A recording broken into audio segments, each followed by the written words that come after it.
When I talk with experts in the child space, I love asking what they think kids lack today that would really help them.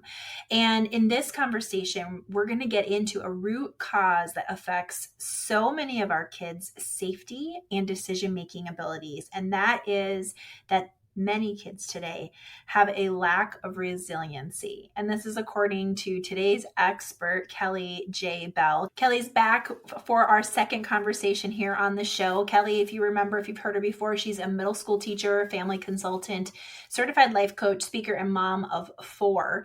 Kelley's also a kingdom strategist on a mission to empower families and strengthen communities through both biblical truth and practical wisdom.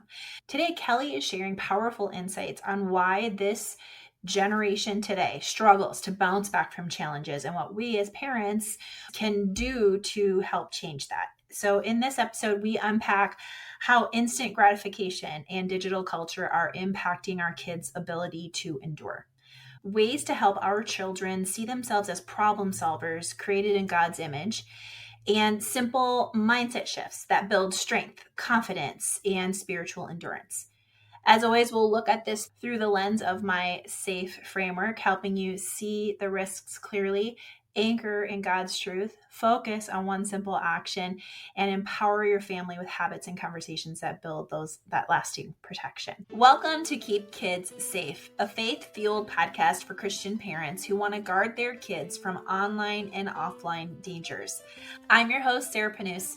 I have over 20 years of experience as a content marketing expert, but I'm also a mom that is very interested in this topic of keeping kids safe and started going down this path of trying to figure out what I can do to keep my own kids safe and other kids. And here's what I realized.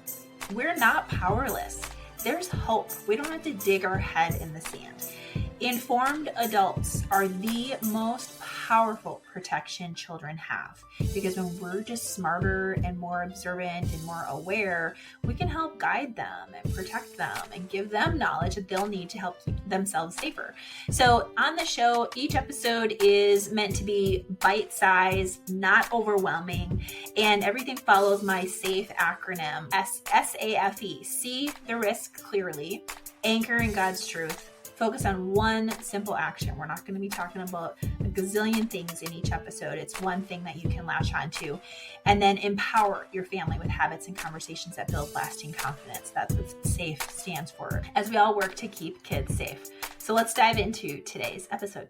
Kelley, one of the things that really stood out to me when we were chatting before doing this interview is I was talking about what you think kids need to better arm themselves against future dangers, just to become smarter adults. And you had said that one of the top things is that kids completely lack resiliency right now. Like a lot of kids just aren't resilient.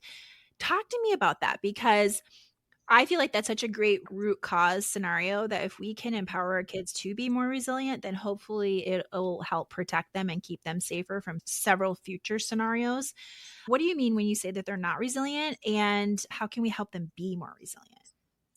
Our babies have come up with this idea that life is just easy, that things come quickly. And I don't know if that's with the increase of social media and you see people go viral and YouTube, things of that nature. And they're looking at what they see through the lens of the internet and thinking that is the reality. Right? They don't know what it's like to even simply go through an encyclopedia or a dictionary that we used to have to do when we had to do a research project, right? They're just used to this quick thing. So when trouble comes their way, whether it's schoolwork, whether it's balancing their extracurricular activities, a lot of students or my babies, they'll just say dying is just the option. It's just easier for me not to be here. It's easier for me to go cut. It's easier for me to go run away from the situation, to dull themselves with what actually is happening. But what we need to do with our parents, like one of the sayings that I say to my kids, there is a solution for every problem. And that is just something I say all the time. They'll come to me about something. There's a solution for every problem. Now, some solutions may take longer to get to.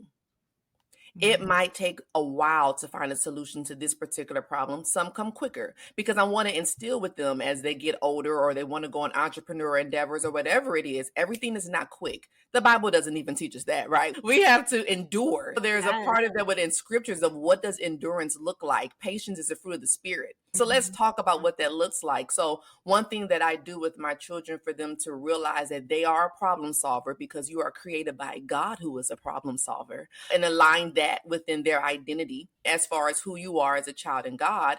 Every time they overcome a problem, I celebrate it. It could be as simple as if you have a toddler and they finally tied their shoe.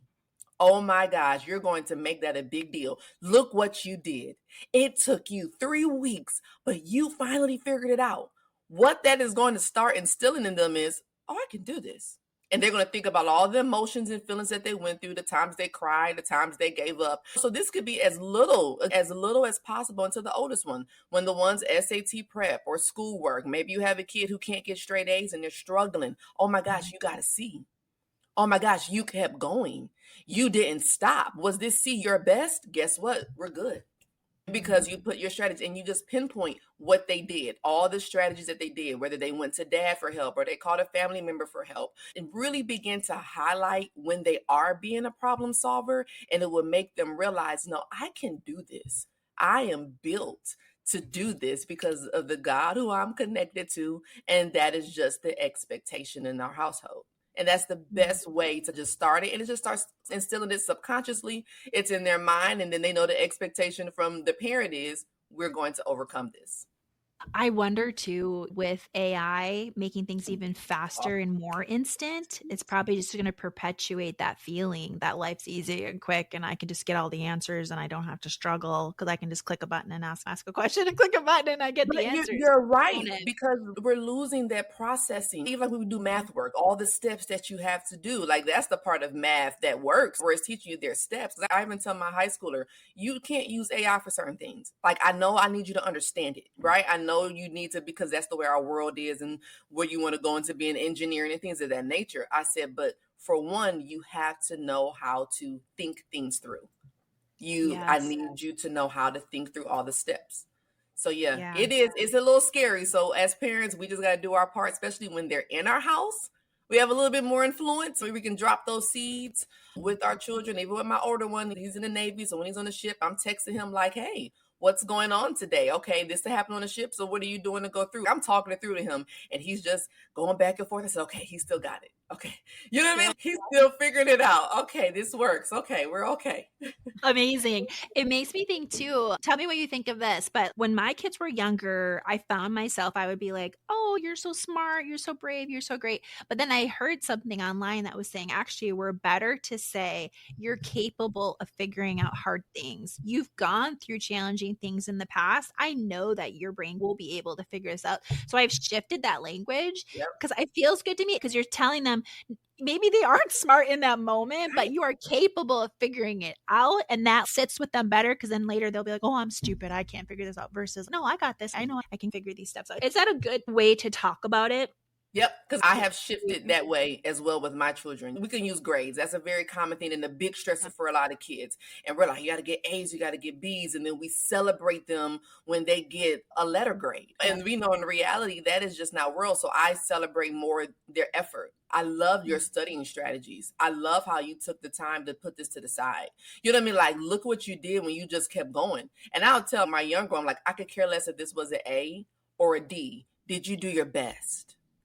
Did you do your best? And I'm glad that you did your best. Now, missing assignments, you're not completing things correctly. You know what I'm saying? Like that's a different type of Yeah. conversation. But shifting that because now our kids will associate us doing our best, us continuing going, them not quitting is so much better than just getting an A or saying, oh, you're smart, oh, you're book smart, oh, you're better than this. And so, yes, that definitely is a better approach. And it was a shift for me as well, but I was very intentional and noticed the difference with them. When I took off the pressure from them of getting A's and B's, they start getting it on their own.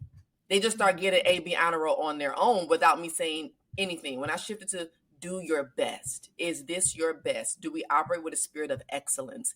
Because again, I tie it back to God. right? Mhm. He operates in a spirit of excellence. Is this excellence? Is this your core value of excellence, how you see it?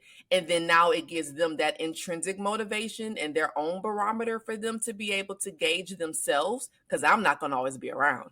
I want this to be instilled in you so that when you're out my home or whatever happens, or when the Lord calls me home, you understand what this looks like. Do we operate from a spirit of excellence? I love that. Yeah, it's just these little reframes sometimes, isn't it, of how we can help plant those seeds, and when said repetitively over time, that they stick Yep. in our kids' brains. Okay, beautiful. Thank you for that. That was really helpful to give us some things to think about, helping kids build up their resiliency so that they can stay safer and make better choices and become God-filled children that we want them to Yeah. be as they grow up and stay that way. I love how Kelley tied everything back to our identity in Christ. I love how Kelley ties everything back to our identity in Christ, reminding us that we serve a God who is the ultimate problem solver, and that our kids can reflect that same resilience when we teach them to think, endure, and trust Him through challenges that they're going through. If you take one thing away from today, let it be this: celebrate your child's effort more than their outcome. I'm going to repeat that. Celebrate your child's effort more than their outcome. That's something for sure I need to work on. I'm sure we're all guilty of this at some point. So, whether it's a C on a tough test or a toddler finally tying their shoes, each small victory builds endurance, and endurance builds safety.